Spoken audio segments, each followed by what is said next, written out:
our last country that we have to deal with in this time frame, at least for our purposes, we got to figure out what Japan's doing because remember they're a power on the rise.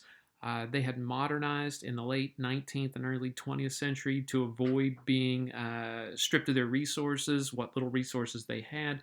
And so Japan has started developing their own empire. Remember, they defeated Russia in the Russo Japanese War in 1905. They felt like they didn't get their due.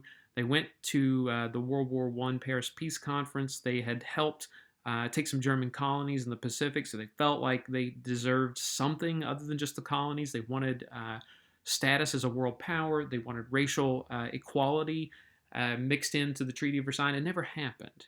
All right, so they're a little bitter about all this. Now, there's also a leadership structure we want to talk about.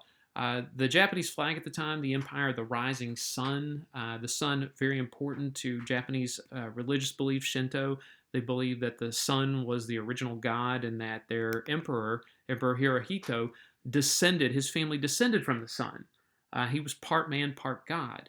And Emperor Hirohito, while he has the ability to make decisions, he typically does not. He allows the head of government to do that. And one of the most important prime ministers that served in Japan and that will serve right to and during World War II is Hideki Tojo, this gentleman right here. Tojo was very military oriented, being a general, and when he becomes prime minister, he helps push the military into the forefront. They want conflict, they want war because they don't believe they can get what they want in terms of land and resources through diplomacy. In fact, they're pretty sure they can't do it. All right, so those two guys are at the top of the food chain here. And part of the military conquest and military ambitions are going to be fulfilled in 1931 when you see Japan there is going to launch an invasion into a part of China called Manchuria. All right, and this is another reason why the Soviet Union was so concerned about that border.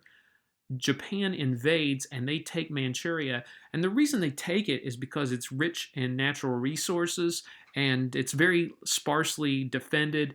Remember, too, China doesn't really have a stable government, and so they're not able to truly resist the Japanese aggression. And Japan had already taken part of Korea at that point, so they had launched this invasion into Manchuria. And the rest of the world kind of objects and they're annoyed and they take some diplomatic measures. But by and large, most of this goes unchecked because people are dealing with their own problems and it's on the other side of the globe. So it's not a huge concern, not at this point anyway. But you're going to see, and this map will show you this too, that there are other areas that Japan's going to occupy. They're going to move south in 1937 and 1938 and start taking larger portions of China, including the city of Nanking. And what they do to Nanking is going to be nothing short of dreadful. In Nanking, that particular city, rather than fight and try to resist the Japanese army, they merely surrendered. And the Japanese viewed surrender as disgracing yourself. And not putting up a fight was the most dishonorable thing that you could do. And what happens in 1937 when the Japanese go into the city, they are going to murder and rape countless thousands of people. It's going to be a terrible scene where the Japanese basically kill anyone and everyone. You see, for instance, right here, a young boy who's tied to a tree and blindfolded about to get decapitated.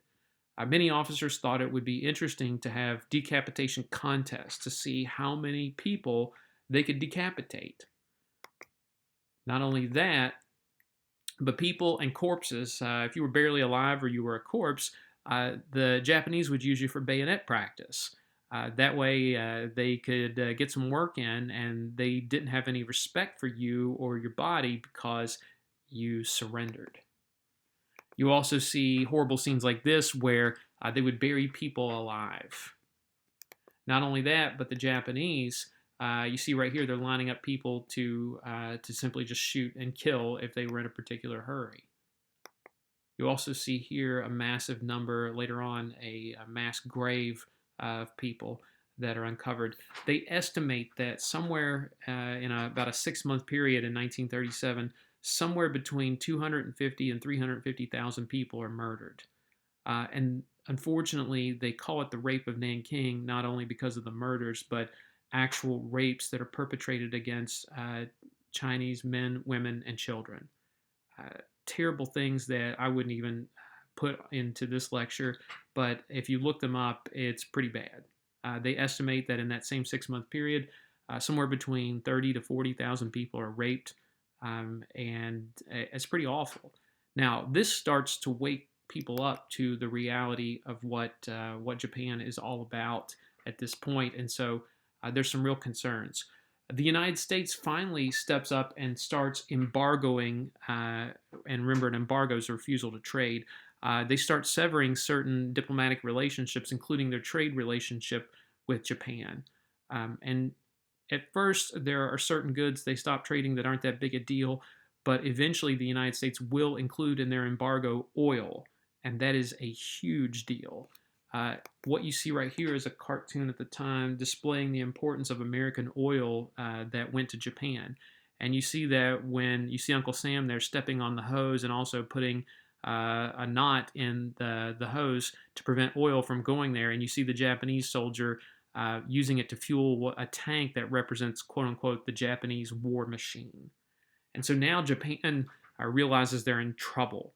They have to run a modern military, and so oil is something they're going to need. And if America is going to cut off their access to oil, they're going to need to get it from somewhere else. And so they start making plans about how to deal with what they consider a threat to their national security. They're going to try to use forms of diplomacy with the United States to get the oil back in play, but they also put a plan in place for war if it comes to that. If they can't get America to start trading oil, they're going to have to get that oil from somewhere else.